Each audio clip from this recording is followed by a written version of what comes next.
샬롬, 하나님의 평강이 여러분의 삶에 가득하시기를 바랍니다. 제가 딸이랑 지난 얘기를 하면서 그런 얘기를 했어요. 심청이가 효녀일까? 불효녀일까? 하는 얘기입니다. 여러분, 심청이는 효녀로 각인되어져 있고 그렇게 이야기되는 효녀의 대명사 같은 격이지만 효녀는 아닙니다. 불효녀입니다.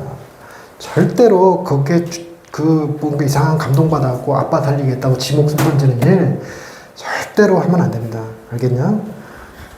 엄청난 불효녀요. 내가 내 자식들 생명 위에 살아갈 이유 하등 없어. 그러니까 절대로 엄마 아빠를 위해서 목숨 던지는 일 그거 절대 효녀 아닙니다. 그런데 이제 대충 그 심청전의 이야기는 알 수 있죠. 그런데 이제 그게 왜 효녀냐 아니냐 가지고 논쟁이 됐냐면 이런 겁니다. 심청이가 왕비가 돼요. 임당수에 빠졌다가 이렇게 나올 때 용왕이 기특하게 여기서 연꽃에 태워갖고 이렇게 육지로 보내는데 연꽃이 하필이면 왕궁에 도착한 거예요. 왕궁에 있는 연못에 딱 떠오른 겁니다. 그랬더니 사람들이 연꽃이 이따만한 연꽃이 있으니까 그걸 주워다가 왕 앞에 갖다 줬네. 그때 이 연꽃이 짜라라락 열리면서 거기서 심청이가 삐삐삐 하고 나타난 거죠. 그랬더니 심청이한테 반했던 왕이 그를 왕비로 삼았던 겁니다. 그럼 이제 왕비가 된 심청이가 해야 될 일은 그 앞을 보지 못하는 사람들 거기서 이제 소경, 봉사 이런 표현으로 쓰이는데 그 시각 장애인들을 위한 잔치를 벌일 것이 아니라 시각 장애인이었다가 눈 뜬 사람을 위한 잔치를 벌여야 아버지를 찾는 거 아니냐 하는 겁니다. 그러니까 이제 그것 때문에 이제 이런 얘기를 한다는 거예요. 심청이가 임당수에 자기 몸을 던질 때 아버지가 눈 뜰 거라는 기대를 가지고 있지 않았을 거라는 겁니다. 눈 뜰 거라는 기대를 가지고 있었으면 앞을 보지 못하다가 눈 뜬 사람들을 위한 잔치를 해야 아버지를 찾을 거 아닙니까? 그런데 그게 아니라 시각 장애인들을 위한 잔치를 열었다는 건 자기가 임당수에 몸을 던져도 아빠가 눈을 뜨지 않을 거라는 확신이 있었다는 거죠. 그러니까 이제 그걸 두고 심청이가 아버지를 눈뜨게 하려고 임당수에 몸을 던진 게 아니라 아버지를 피해서 달아날 길이 그거밖에 없으니까 그냥 도망가느라고 그렇게 한 거다 이렇게 하는 주장이에요. 그래서 불효녀다 효녀다 이런 얘기를 하게 된 겁니다. 그런데 이제 곰곰이 생각을 해보니까 그 심청전을 가만히 읽어보면 그런 거더라고요. 그 심청이가 임당수에 몸을 던지면 아버지의 눈을 뜨게 하려고 했다기보다 문제의 발단은 신봉사가 그 스님에게 공양미 300석을 바쳐서 눈을 뜨겠다는 약속을 해버린 거예요. 스님이 공양미 300석이면 당신 눈 뜰 수 있습니다. 그러니까 네, 제가 공양미 300석 드리겠습니다. 그래놓고 300석이 없는 거예요. 그거 굉장히 큰 거죠. 그거 없으니까 그거 갖고 한숨 쉬면서 힘들어 하니까 심청이가 해준 건 뭐냐면 아버지 눈 뜨게 해주려는 것이 아니라 아버지가 한 약속을 지키실 수 있게 해드리는 거죠. 그래서 자기를 300석에 팔아버린 겁니다. 그러니 그런 아버지의 걱정, 고민, 눈뜨게 하려는 것이 아니라 그때 당시에는 약속을 안 지키는 건 굉장히 수치스러운 문화니까 그 아버지의 그 수치스러움을 가려주기 위해서 자신이 몸을 던진 거죠. 그래서 심청이는 그걸 위해서 몸을 던진 거지 심청이 자신도 그렇게 하면 공양미 300석을 바치면 눈을 뜰 거라는 믿음은 없었던 모양입니다. 그러니까 불교가 그렇게 강했던 건 아니에요. 근데 여러분들한테 약속드릴 수 있습니다. 공양미 300석 교회에다 바치면 여러분의 자녀들 대학 들어갑니다. 네. 그러니까 말도 안 되는 얘기지만 그것에 심청이가 몸을 던진 것은 아니니까. 근데 심청이가 해준 건 뭐냐면 아버지의 수치를 가려주는 일을 했던 거죠. 아버지는 뭔가 약속을 했지만 약속을 지킬 수 없는 거죠. 근데 그걸 읽으면서 그런 생각이 들어요. 이거 굉장히 옛날 버전의 우리 전래동화 같은 거 아닙니까? 그럼에도 불구하고 거기에서 예수님이 보이는 거예요. 여러분, 예수님이 우리를 그 수치를 가려주시기 위해서 우리가 율법을 지키겠다고 약속하고 하나님의 뜻을 따라 살겠다고 약속하고 하나님의 뜻대로 살 수 있을 것처럼 얘기하지만 정작 우리는 어떻게 살아가냐면 공양미 300석이 아니라 공양미 새 말도 채 못 들이는 상태로 살아가지 않습니까? 그래서 우리는 약속을 지키지 못하는 자, 우리는 수치스러운 자들이에요. 그런 우리를 위해서 예수님께서 당신의 몸을 십자가에 내어 던지심으로 우리의 수치를 가려주신 사건이 십자가 사건이니까 아니 심청전 누가 썼지? 작자 미상이신 분이 복음을 알았던 거 아닐까? 그분이 예수님을 알았던 거 아닐까? 더더군다나 연꽃에서 딱 짜잔 하고 이제 심청이가 나타나고 왕비가 된 거. 예수님께서 부활하사 하나님 보좌 우편에 앉으신 거랑 뭔가 포맷이 비슷하지 않습니까? 도대체 예수 이야기를 모르고 어떻게 심청전을 썼는지 모르겠어요. 거기다가 또 비슷하게 잔치까지 벌려요. 그래서 우리도 예수님이 부활하신 이후에 잔치자리에 초대받아서 잔치자리에 갑니다. 놀라운 건 잔치자리에 가면 눈이 떠진다는 겁니다. 우리도 이 땅에 살면서 어려움과 고통이 있지만 우리도 믿음이 있잖아요. 하나님께서 예비하신 그 잔치자리에 가면 우리 모든 슬픔과 걱정과 아픔과 쓰러움이 싹 날아가고 눈물 씻겨지고 질병이 고침받고 할렐루야. 와, 심청전이 완전 복음이네. 이건 대박 같아요. 와, 그래서 얘기하면서, 야, 복음이 알게 모르게 우리의 정신 속에, 생각 속에 깊이 파고들어 있구나 하는 생각도 들면서, 와, 심청전이 있었기 때문에 우리나라가 복음을 이렇게 잘 받아들일 수 있었던 것 아닐까. 심청전이 복음을 받아들일 수 있는 토양을 우리 백성들에게 만들어줬던 거 아닐까. 좀 오버해서 하는 말이고요. 근데 그 심청전 얘기를 드리는 이유가 오늘 본문에 잔치라는 키워드가 나오기 때문에 그 잔치에 대한 이야기를 좀 하려고 합니다. 오늘 본문에 보면 예수님께서 잔치를 버리셨다가 아니라 잔치를 버리게 될 거라는 얘기를 하는 건데 내용 자체는 이렇습니다. 15장 1절에 모든 세리와 죄인들이 말씀을 들으러 가까이 나옵니다. 지난 시간에 제가 이걸 가지고 살짝 말씀드렸기 때문에 기억하시는 분들도 계실 거예요. 세리와 죄인들이 주님 앞에 가까이 나온 거를 예수님이 어떻게 반응했어요? 아니, 죄인들이 어디 내 앞에 나타난단 말이야. 썩 꺼져. 니들이 내 앞에 올라오면 율법을 똑바로 지키고 제대로 해야지. 어디 니들이 우리 앞에 나타나. 이렇게 하지 않았다는 거예요. 어떻게 하셨다는 거냐면 영접하셨다는 겁니다. 그것을 예수님께서 뭐 외식하는 자들처럼 한 게 아니라 바리새인들 눈에 외식을 하는 전문 집단, 외식에 대해서는 자기들이 이 1등이라고 자부할 만한 사람들이 딱 보니까 저건 진짜야, 저건 리얼이야, 저건 지금 예수님께서 세리와 죄인들을 영접하고 계신 거야 라고 얘기할 정도의 그런 일을 행하셨다는 겁니다. 여러분, 이걸 두고 교회로를 얘기하시는 분들 많거든요. 여러분, 교회는 세리와 죄인들이 가까이 가고 싶은 곳입니까? 아니면 세리와 죄인들은 교회는 아주 끔찍이 가기 싫은 곳입니까? 묘하게 교회는 죄인들이 가기 싫어요. 왠지 교회 가면 술, 담배 끊어야 될 것 같고 더 이상 거짓말하면 안 될 것 같고 이렇게 내가 지금 불법을 행하고 있는데 이런 내가 교회 가면 안 될 것 같고 이러죠. 그래서 예수 믿으라고 전도하면 그런 얘기 합니다. 아우, 나는 죄인이라서 못 가요. 이렇게 얘기하시는 분들 계셔요. 나 술을 아직 못 끊어서, 담배를 아직 못 끊어서 못 가요. 저는 당당하게 얘기했습니다. 우리 교회는 아무 문제 없습니다. 여러분, 오시면 함께 술 드실 분도 계시고 함께 담배 피실 분도 계시고 괜찮습니다. 오시라고. 여러분, 우리 교회는요 여러분들보다 더 죄인들이 모인 곳입니다. 교회 전혀 상관없습니다. 이렇게 얘기 못하잖아요. 그죠? 그러니까 세리와 죄인들이 과연 교회를 좋아할까? 정말 큰아들만 좋아하는 교회들, 정말 착하고 정결하시고 깨끗하시고 뭐 11조 잘하고 이런 분들이 좋아하는 교회, 그런 교회가 과연 진짜 주님이 원하시는 교회일까? 이런 얘기 합니다. 정말 저는 실제로 제 마음의 욕심은 큰아들이 좋아할 만한 교회 만들고 싶어요. 정말로. 그래서 교회는 바르고 정직한 사람들, 율법을 열심히 지키려는 사람들, 즉 아버지의 명을 받들어 어김이 없는 그런 사람들이 왔으면 좋겠습니다. 예배 시간에 지각해도 되는 교회가 아니라 지각하면 문이 확 잠겨버리는 교회. 자기 책임을 맡았는데 기타 반주고 피아노 반주고 피아노 반주는 없으니까 기타 반주인데 기타 반주를 늦게 오거나 안 하거나 뭐 이러는 거, 그러면 막 야단치고 불러서 뭐 기도 3시간 해, 지금부터 시작이야 뭐 이런 거 시키고, 뭐 어느 교회는 예배 시간에 나와갖고 장로들 쭉 대가리 박어 시킨다는데 그 대가리 박어도 좀 시키고 뭐 정강이도 좀 까고 이런 교회. 근데 그렇게 만들면 전형적인 큰 교회란다, 큰아들 교회가 돼버리잖아요. 주님이 원하시는 교회가 그런 교회가 아니라는 겁니다. 그리고 주님이 원하시는 교회를 되자니 여러분, 열심히 큰아들인 사람들을 뭘 만들어야 돼? 다 작은 아들 만들어서 탕자 만들고 교회 열심히 신앙생활 열심히 하는 사람들 다 게으르게 만들고 뭐 이렇게 해야 되는 거 아니에요? 전형적인 작은 아들이 좋아하는 만한 교회를 우리 교회가 만들었어요. 그죠? 무슨 소린지.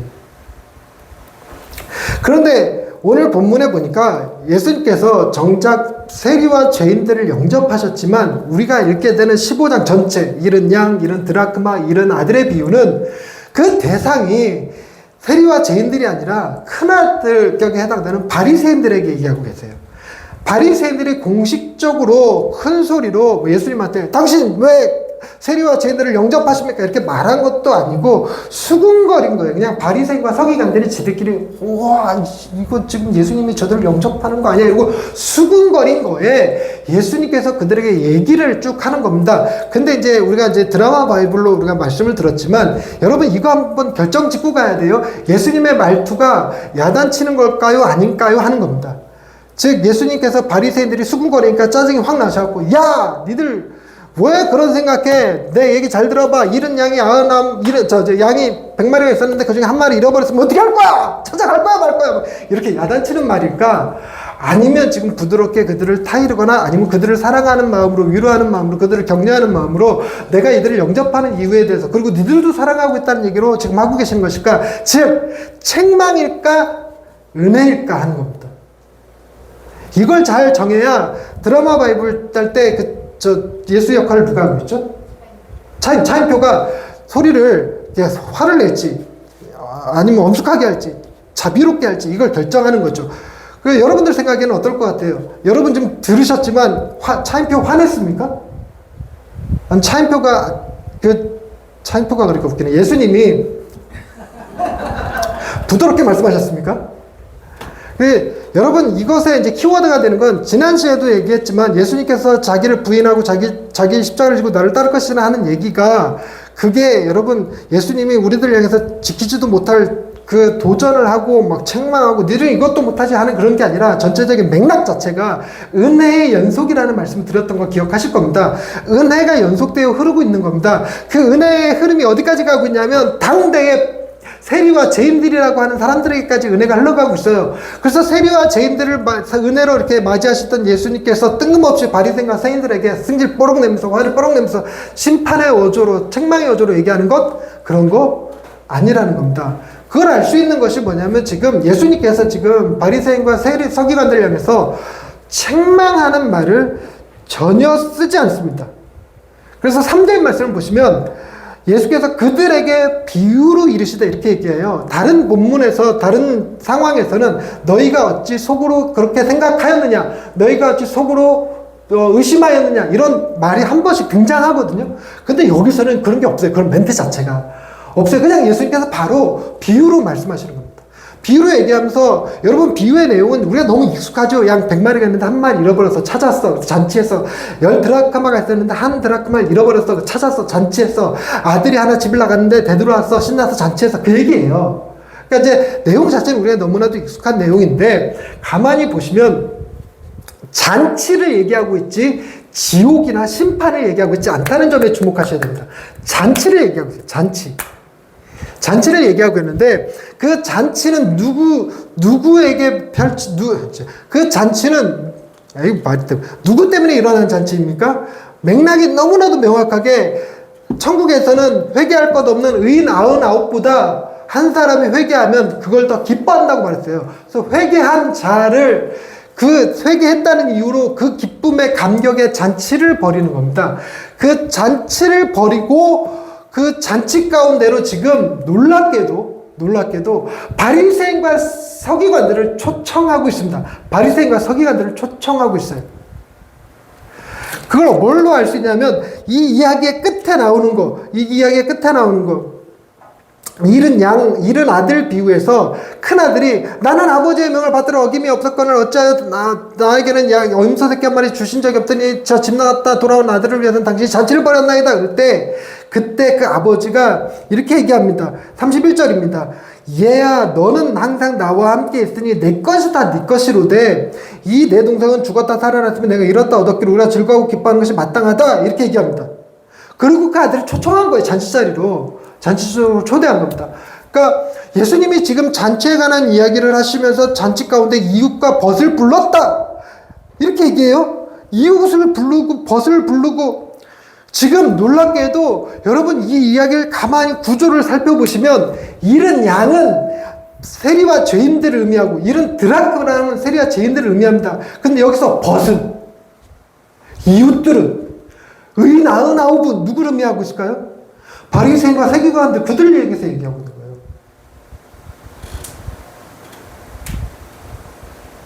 그러니까 여러분 저는 잘 들으셔야 되는 게 저도 이 본을 어제 말씀을 준비하기 전까지는 이 잔치 자리를 누굴 위해서 준비했다고 생각했냐면 죄인들을 위해서, 세리와 죄인들을 위해서 회개하는 자들을 부르시기 위하여 그래서 잔치를 한다고 생각을 했어요.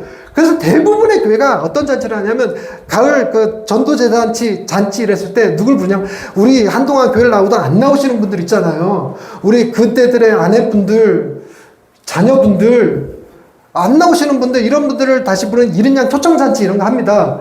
그래서 잔치가 누구를 위한 잔치냐면 그들을 위한 잔치고, 여러분들은 그들을 위해서 잔치에 준비하는 서버 되시고 그 웨이터 되시고 이렇게 하시는 거예요. 그러니까 그런 분위기였다 보니까 잔치의 초대를 누가 받는 거냐면 세리와 죄인들이 받는 거라는 게 제 굳은 생각 같은 거였죠. 그런데 말씀을 가만히 보니까 아니야. 초대는 누가 받았냐? 바리새인과 서기관들이 받았어요. 이웃과 벗들에게. 즉 말씀을 보시면 바리새인, 예수님께서 세리와 죄인들은 무엇으로 초대하냐면 회개로 초청해요. 회개하라는 것으로 초청해요. 회개하라로 초청하고, 바리새인과 서기관들은 잔치에 참여하라 이렇게 초청해요. 잔치에 참여하라. 즉 이 예수님의 이야기 속에 회개로 부르시는 장면과 잔치로 부르시는 장면이 있습니다. 여기서 퀴즈. 여러분들은 지금 회개의 자리에 초청을 받으신 겁니까? 잔치의 자리에 초청을 받으셨습니까? 잔치. 또 다른 생각을 가지신 분 다 동일하십니까? 여러분들은 잔치에 초대받았습니까? 그러니까 여러분들이 바리새인인 거야. 그러니까 내가 처음에 깔 때부터 우리 교회는 큰아들의 교회가 아니라고 말씀드렸잖아요. 우린 다 세리와 죄인 같은 사람들입니다. 할렐루야. 우리가 우리의 죄를 인지하고 인정하는 거 굉장히 중요해요. 그래야 우리를 주님이 영접해 주시지요. 여러분, 우리는 세리와 죄인들입니다. 우리는 죄인입니다. 주님이 지금 우리를 회개의 자리로 부르셨어요. 그러나 느낌이 어떻든 간에, 진짜가 어떻든 간에 여러분 잔치 자리에 초대받는 건 똑같다는 거예요. 여러분들이 작은 아들이라 생각하든 큰 아들이라 생각하든 여러분이 잔치를 하는 게 아니라 여러분들은 어찌됐건 잔치에 초청받은 사람들입니다. 이 예배 가운데 여러분들이 초청받아서 오신 거예요. 하나님이 베푸시는 잔치를 여러분이 예비하는 게 아니라 여러분이 그 잔치에 초대받은 사람들이라는 사실을 기억하기 바랍니다. 여러분이 해야 될 일은, 그러니까 잔치에 초대받았으니까 여러분들이 쓸고 닦고 음식 배달하고 서빙하고 설거지하고 이런 게 여러분의 일입니까? 아니면 즐기고 먹고 마시는 게 여러분이 하는 일입니까? 즐기고 먹고 마시는 일을 하는 거예요. 게다가 놀랍게도 회개로의 초청도 한번 생각해 봅시다. 회개로의 초청. 여러분, 예수님께서 회개로 초청을 하는데 이들이 회개했다는 기록이 있습니까? 없어요. 회개하지 않습니다. 그러면 잃은 아들은 회개했다고 생각하시는 분들이 있어요. 잃은 아들. 그러니까 잃은 아들이 아버지의 재산을 가지고 멀리 나가서 허랑방탕하게 다 쓰고 그러는 거예요. 내가 잘못했다. 아빠한테 가서 잘못했다고 빌어야 되겠다. 이러고 돌아온 줄로 생각하시는데 결코 아닙니다. 말씀 보십시다. 얘 왜 돌아오는지. 작은 아들이 돌아오는 이유. 17절 말씀, 16절, 17절 말씀. 그러니까 내용은 그렇죠. 걔가 가서 허랑방탕하게 다 쓰고 이제 배고프니까 돼지 쥐염 열매 주워 먹고 살았었죠. 돼지치기로 들어가고. 그때 생각하는 거야. 그가 돼지 먹는 쥐염 열매로 배를 채우고자 하되 주는 자가 없도다. 그마저도 못 먹어요. 이에 스스로 돌이켜 이르되, 이거 회개 아닙니다. 스스로 돌이켰다니까 회개했나 보다 이러는데 회개 아니에요. 뭐라고 했냐면, 내 아버지에게는 양식이 풍족한 품꾼이 얼마나 많은가. 나는 여기서 줄여 죽는구나. 이렇게 얘기해요. 줄여 죽는구나. 무슨 얘기냐면 회개해서 가는 게 아니라 뭐해서 갔어? 배고파서 갔어. 그래서 배고파서 가서 뭐라고 하냐면 19절에 지금부터는 아버지의 아들의 일컬음을 감당하지 못하겠나이다. 나를 품꾼의 하나로 보소서. 즉 아버지 잘못했습니다. 아들로 받아주세요가 아니라 내가 아버지한테 빌붙어서 일해 줄 테니까 먹고 살 수 있게 해주세요 하는 거예요. 즉 배고픔의 이유라는 거예요. 그런데 그런 아들을 아버지가 자신을 희생하여 끌어안습니다. 그리고 살찐 송아지 엉뚱한 놈이 죽어요. 살쪘다는 이유로. 여러분 살찌신 분들 살 빼셔야 됩니다. 괜히 죽을 수 있어요. 그러니까 살 빼세요. 살 빼야 될 사람이 여기는 아무도 없구나 진짜. 내가 빼야 돼. 여러분 그 희생 위에 그냥 용납되어졌어요. 용납되어졌어요. 여러분 발음해봐. 드라크마는 얘는 생각 있는 애가 아닙니다. 그냥 동전이에요, 동전. 이 10드라크마가 보통 그 신랑이 신부에게 결혼 청혼하면서 청혼 반지 껴주듯이 주는 거예요. 그래서 그 하나 잃어버렸다는 게 굉장히 큰 의미인데, 한 10만원 돈 합니다. 한 드라크마가 하루 품삯 정도 돼요. 그러니까 10드라크마 100만원 좀 된다는 거예요. 청혼할 때 100만원 너무 세다. 청혼할 때 제일 좋은 건 풀반지입니다. 아니에요. 예. 그래요. 굉장히 소중한 거긴 해요. 근데 그 드라크마가 회개합니까? 아니에요. 그냥 주인이 쓸고 닦고 하면서 다 찾아냅니다. 어떻게든 찾아내는 거예요. 잃은 양이 지가 회개해서 뭐 돌아옵니까? 아니에요. 목자가 찾을 때까지 밤새 고생하여 찾아내는 겁니다. 바리새인과 세리와 죄인들이 회개하는 게 아니라 예수님이 그들을 찾아가신 거죠. 그들을 초청하신 겁니다. 즉 우리가 회개했기 때문에 잔치 자리에 들어가는 것도, 은혜 회개 자리에 들어가는 것도 아니라, 우리는 이미 회개하지도 않고 회개한 적도 없는데 주님이 그런 우리를 끌어안으셨다는 겁니다. 그렇게 해서 주님의 사랑이 우리를 변화시켜서 우리가 회개할 힘도 얻는 겁니다. 회개했기 때문에 사랑받는 게 아닙니다. 이게 명확하죠? 사랑받기 때문에 회개할 수 있는 힘도 생기는 겁니다. 회개하지 않는다고 해서 버려지는 게 아니에요. 그래도 잔치는 계속됩니다. 먹고 마시고 즐기다 보면 회개할 거예요. 그래서 제가 상상하는 것 중에 그런 거 참 좋아합니다.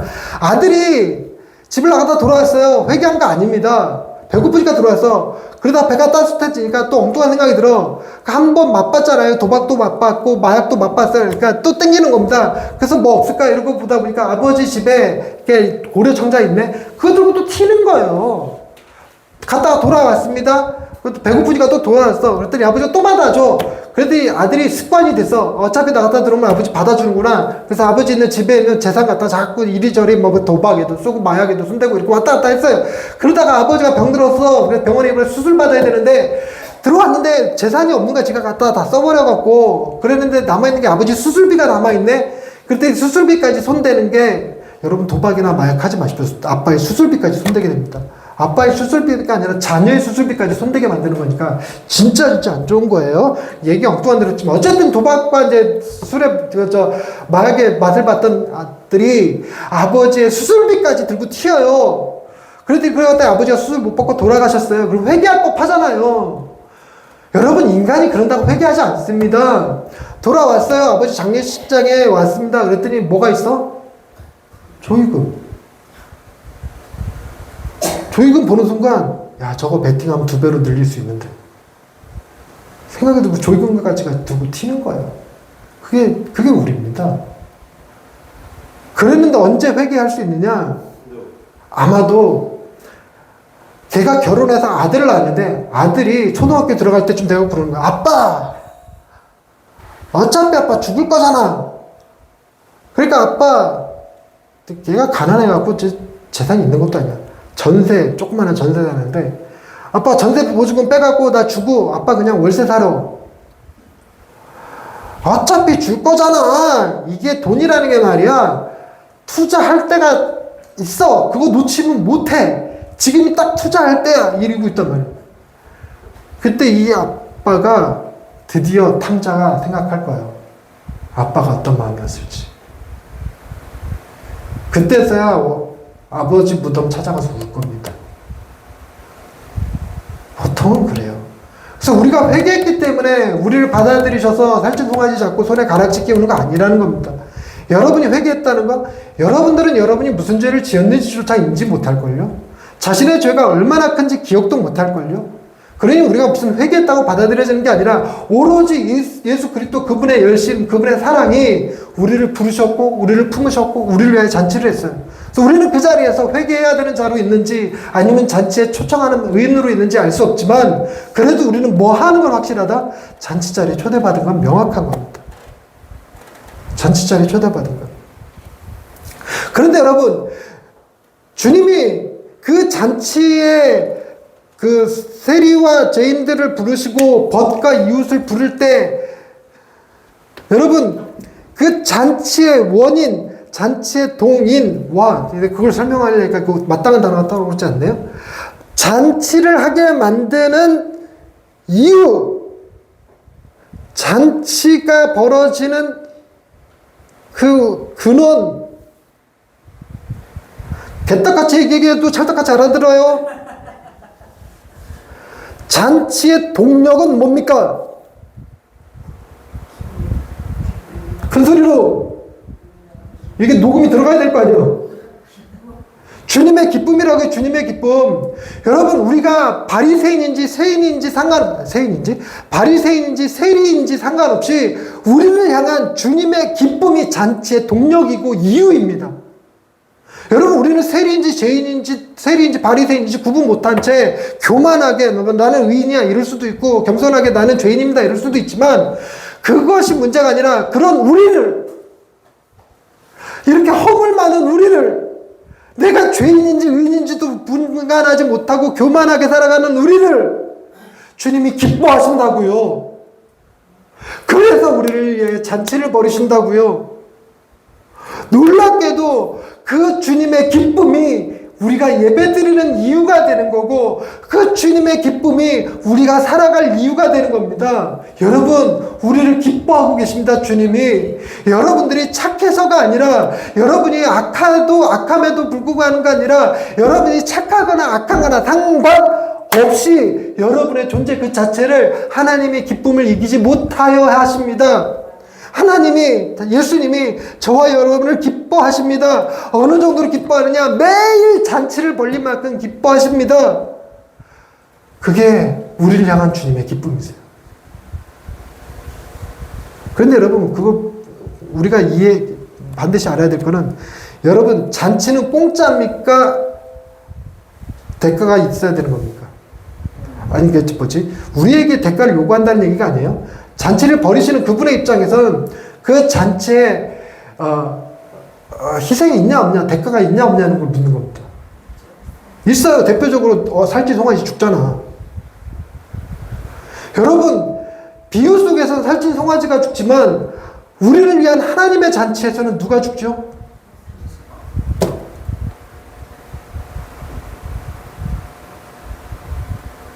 우리는 정말 아무 생각 없이 주님이 베푸신 잔치 자리에 참여하여 주님의 기쁨을 같이 누리지만, 이 기쁨의 잔치에는 예수님의 희생이 있었다는 사실을 자꾸 놓쳐요. 그래서 우리가 받은 구원, 우리가 누리는 이 감격, 우리가 누리는 이 잔치를 값싼 은혜로 치부해버리는 경향이 우리 안에 있어요. 예수님의 십자가의 부활 하도 귀에 못이 박히도록 따갑게 들으니까, 그래 또 똑같은 얘기야 이러지만, 아닙니다. 심청이가 인당수에 몸 던져서 죽음을 한번 경험하는 것, 그게 거쳐서, 그래서 시각장애인들을 위한 잔치를 벌이고 아버지를 찾은 거지, 그런 고통과 희생 없이 한 게 아니에요. 인당수에 자기 몸 던질 때 얼마나 무서웠겠어요. 물속에 던져지면 얼마나 무서웠겠어요. 저는 물에 빠져 죽을 뻔한 경험이 여러 번 있어갖고 물이 무섭습니다. 물을 보는 것만 좋아해요. 들어가는 거 안 좋아해요. 그래서 저는 바닷가를 되게 좋아하지만 바다 속에 들어가는 걸 좋아하는 게 아니라 바다 풍경이 있는 카페에서 커피 마시는 걸 좋아해요.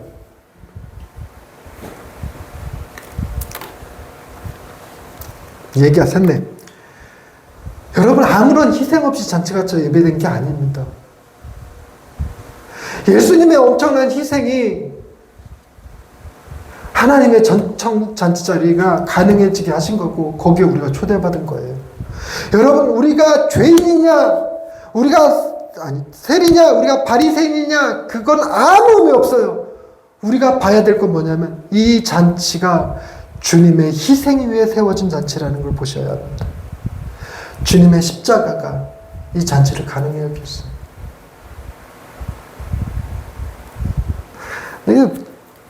제가 복음 설교 이걸 하다 보면요, 저도 느끼는 건데 결론이 똑같아.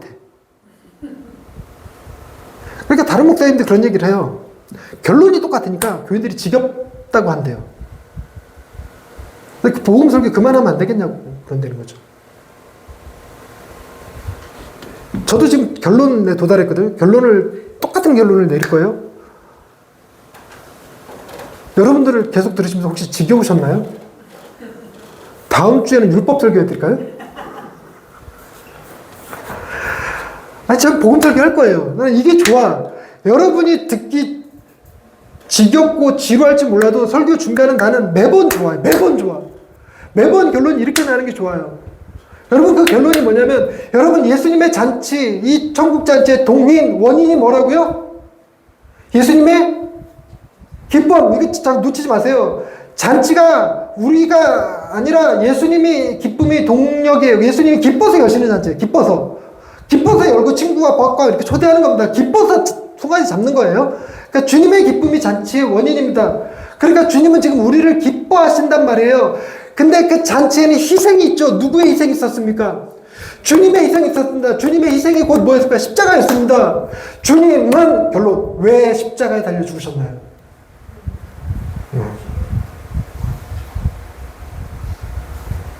우리가 뭐라고?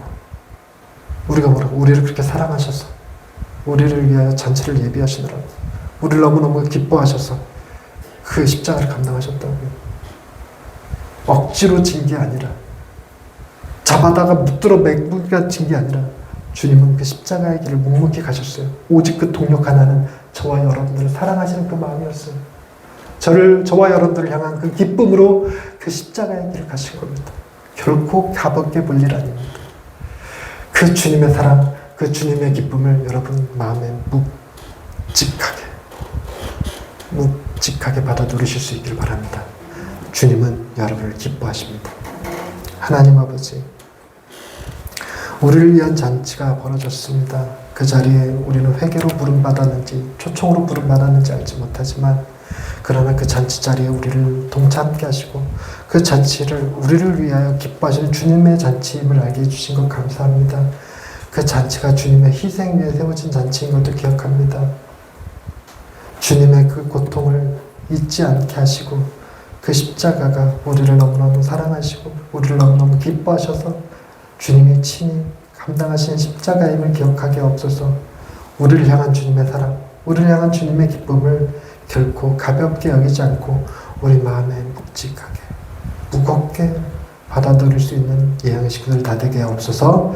예수님의 이름으로 기도드립니다. 아멘.